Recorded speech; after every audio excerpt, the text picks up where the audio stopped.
Something is happening in UFC history that no one saw coming. Dana White just revealed his plan to host a full-scale UFC event at the White House. Yes, the actual White House lawn. Not Las Vegas, not Madison Square Garden, not Abu Dhabi. The White House. And if that already sounds wild, wait till you hear what he's calling it. The baddest card of all time. This isn't rumor or hype, it's already in motion. Dana has confirmed multiple behind-the-scenes steps have been taken, and the UFC is aiming to make this happen by July 4th, 2026, to celebrate America's 250th birthday.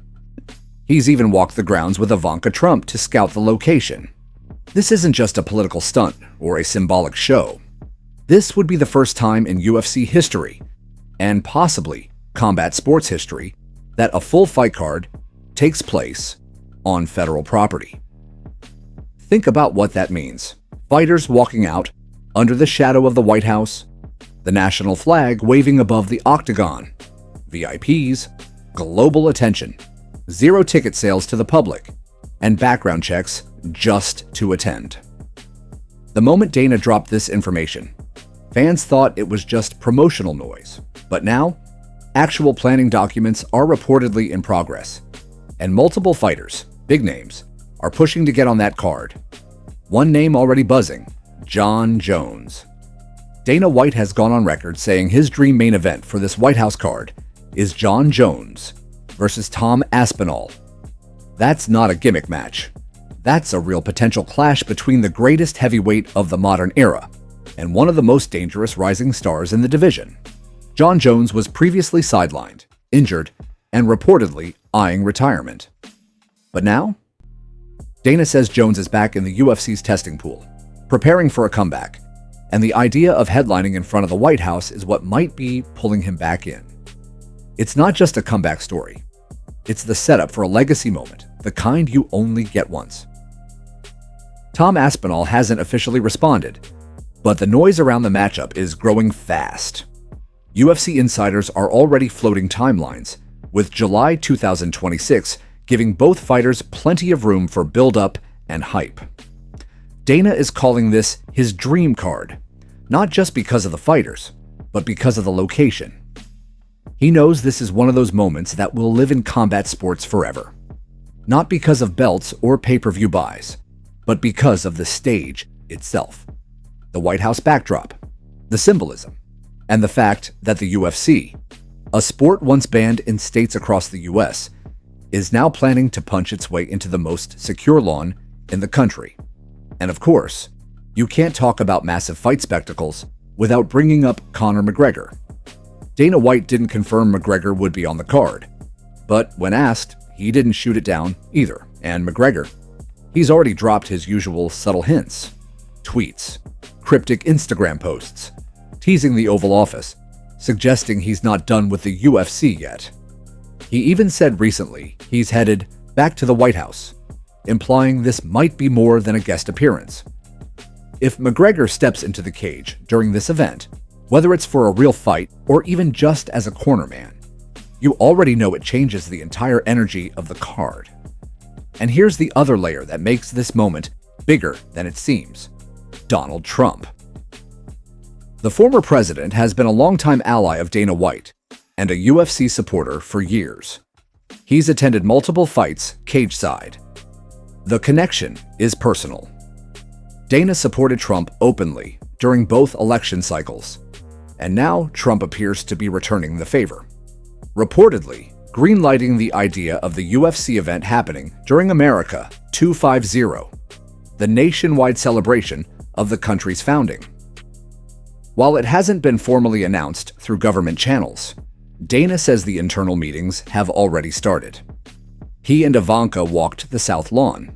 Layouts were discussed, security concerns, media placements, lighting, all of it's in motion. Let's break that down clearly. The UFC could be setting up the Octagon in front of the White House, with camera crews rolling, fighters walking out to their anthems, and some of the most violent matchups ever put on American soil, while national landmarks sit in the background. The optics of that alone are insane, and you already know the card will be stacked. Dana isn't calling it the baddest card of all time, for nothing. He's pushing for legacy names, potential final fights, unifications, retirements, and even crossover bouts. Fighters who've been inactive or sitting on the sidelines are now watching this White House event closely. Because this is one of those cards where just being on the poster means you go down in history. And here's what makes it even more insane. Dana says the event will likely be invite only. That means no general ticket sales, no random fans buying seats. Attendees will have to be approved, possibly even background checked, and only a hand-picked list of guests will be allowed inside the event perimeter. It'll be the first time UFC holds a completely VIP-only card on American soil. That creates not only elite buzz, it creates mystery. Who will be there? Which fighters make the cut? Will champions be excluded just because of politics? Or is this Dana's final form? Total control, total spectacle, and total unpredictability. The security logistics alone are off the charts.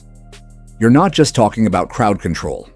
This is Secret Service, full lockdown zones, no-fly areas, and custom permits for everything from production lights to fighter transport.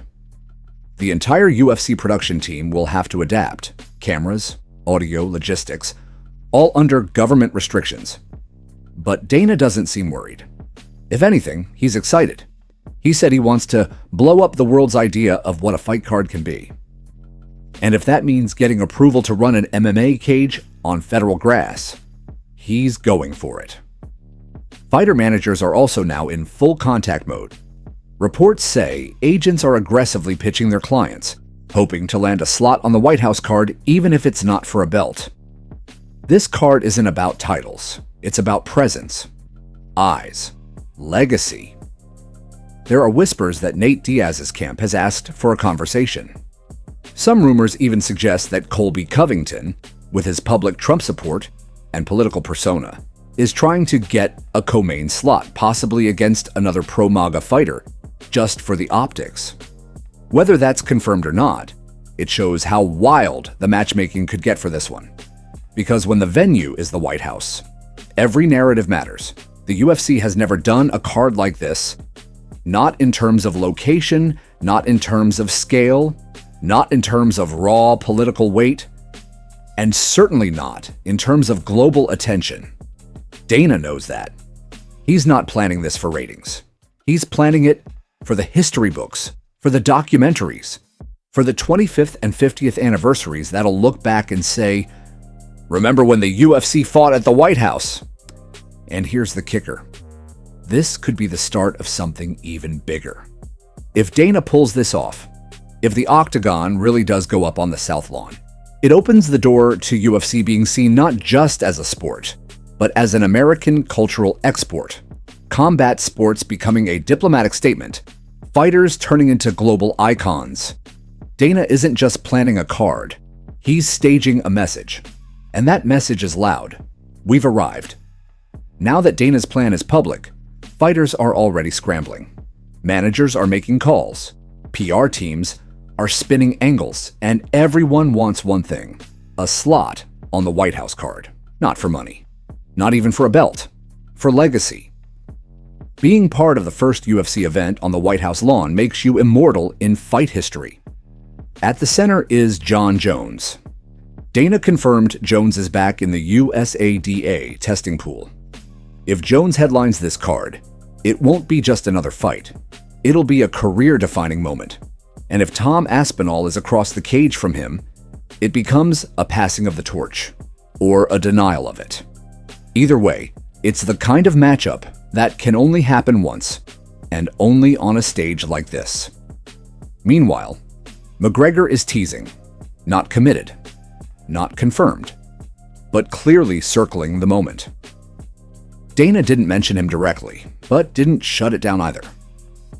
McGregor's Instagram hints, his comments about the Oval Office, and his timing all point toward one thing: he wants in. And McGregor never shows up for small moments. If he's in, the White House card becomes a full-blown global event. What makes this even more intense is the political angle. This isn't just Dana doing a favor for Trump. It's a serious operation.